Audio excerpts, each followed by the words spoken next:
Councillor Perks.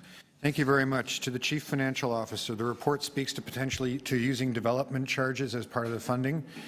Would those be from a new development charge added on top of existing development charges or a reassignment of existing development charges? It would be an increase to the development charge once we redo the bylaw to include this project. Thank you very much. Higher DC. Thank you very much.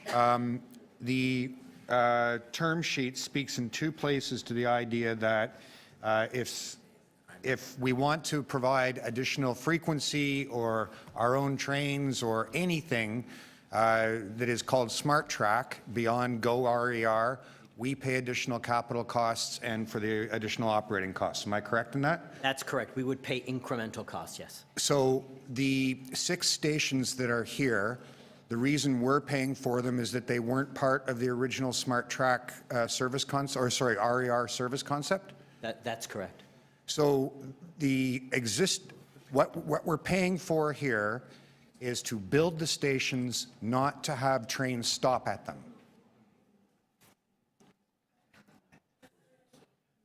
Because you just told me that anything beyond the existing service concept is something not covered in this agreement and we would have to pay in addition. You also told me that the reason we're paying for these 6 stations is the RER service concept didn't see that these stations were necessary.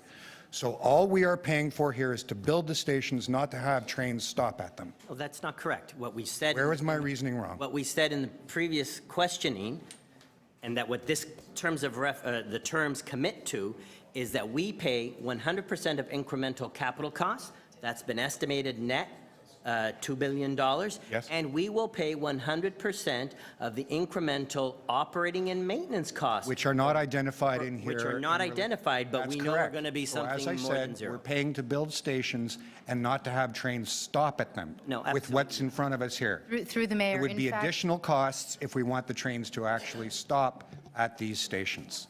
So, Mr. Mayor, we wouldn't build stations to have no one stop at them. What we're particularly interested in doing is providing stops, urban stops in Toronto that is a more urban service, providing greater service to the citizens of Toronto. That's the object. Thank you very much, Mr. Livy. The TIFs. The TIFs assume taking a portion of the new property tax paid by people who do not currently live here or businesses that are not currently here and are in that zone. These would be the same property taxes that we would normally use to provide services to those new residents and businesses. Is that correct? Through you, Mr. Mayor, that's correct, and that's why we've shown 3 illustrations. What if we didn't do a TIF? What if we used only 50%? And what if we used all of it? Right, and you've recommended 50%. What pays for the other 50% of services that would go to these new residents and businesses? Through you, Mr. Mayor, again, that's why we are leaning towards the 50% to leave some incremental growth revenues to pay for precisely what you're saying. So you're assuming that the new people and new businesses that move here will consume half as many public services as the people who are currently living and working here?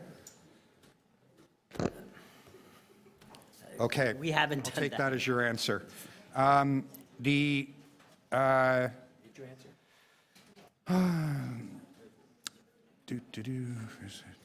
Yes, I wanted to ask to follow up something the city manager said in his presentation.